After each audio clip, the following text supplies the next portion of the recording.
아니라서. 있다 없다. 저희 하나, 둘, 셋 들어주세요. 당연히 있죠. 있죠. 한마디인데요. 있어요. 맞아요. 당연히 있습니다.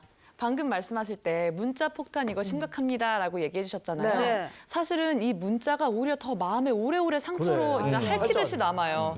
그래서 지금 여기는 며느리하고 시아버지 관계이지만 정보통신망법 위반으로도 처벌이 될 수가 있는데요. 반복적으로 계속 공포심을 유발하는 그런 문자 메시지를 보낸 경우에 정보통신망법 위반이 됩니다. 그리고 지금 이 사안 같은 경우에는 며느리하고 시아버지 관계이기 때문에 협박죄 중에서도 존속 협박죄가 적용이 될 수가 있는데요. 일반 협박죄 같은 경우에는 3년 이하의 징역 또는 500만 원 이하의 벌금형으로 처벌되는 데 그치지만 존속 협박죄 같은 경우에는 5년 이하의 징역 또는 700만 원 이하의 벌금형으로 굉장히 그 처벌 수위가 높아집니다. 네. 그런데 이제 좀 맹점이 있지요. 여기서 시아버지가 처벌을 강력히 원할지 아니면 그래도 며느리니까 술을 먹고 내가 참 이걸 용서를 해야 되나 아마 고민이 좀 되셨을 것 같습니다. 그러니까 애정이 있으시니까 걱정돼서 문자도 보냈던 그럼요. 거거든요. 만약에 정말 그러면 안 되겠지만 며느리이기 때문에 가족이기 때문에 용서해주고 싶다 하면 어떻게 되는 거예요? 사실 협박죄로 아까 제가 존속 협박죄까지 말씀을 드렸는데 일반 협박죄도 그렇고 존속 협박죄도 그렇고 반의사 불벌죄입니다. 우리 앞서도 잠깐 말씀드렸었죠. 피해자가 만약에 처벌을 원치 않는다고 한다면 처벌할 수가 없습니다. 그리고 실제로도 이제 며느리하고 시아버지 관계가 이제 아들과의 그 혼인 관계로 계속 유지가 돼야 된다고 한다면 사실 며느리가 이것 때문에 경찰 조사받고 시아버지께서도 또 경찰 가서 조사하시고 네. 그 문자 다 수사기관에 보여주시고 이러는 게 가족 관계를 유지하는 데는 사실 도움이 안 되기 때문에 맞아요. 현명하신 또 시아버지께서 끙끙 앓으시다가 아유 이거 내가 참고 말지 아유. 대신에 내가 용서해 주니까 그 마음을 잘 헤아려서 좀 제발 좀 잘 살아라 네. 이렇게 해서 선처해 주시는 경우가 많고 그렇게 되면은 처벌받지 않습니다. 근데 아까 전화 통화 내용에서 보니까 네. 얘 또 술 마셨네. 알고 계시잖아요. 알고 계시는 거고. 네. 근데 이런 친구들이 대부분 술 마셨을 때는 막 이러는데 평상시에 아버님, 공손해 또. 진지 드셨어요? 이럴 수 있어요. 그렇죠. 이런 미치는 그러면 거야. 용서.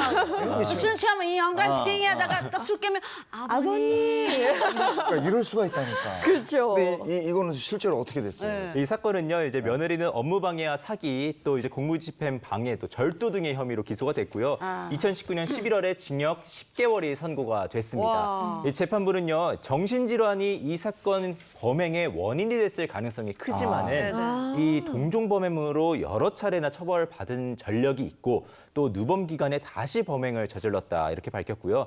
이 경찰관의 공무집행을 방해하고 또 시부에게 문자 메시지 등으로 행패를 부린 점 등을 감안을 하면 죄질이 좋지 않다 이렇게 양형의 이유를 밝혔습니다. 그러니까요. 근데 이럴 줄 알았어요. 정신질환이 있었어요, 며느리가.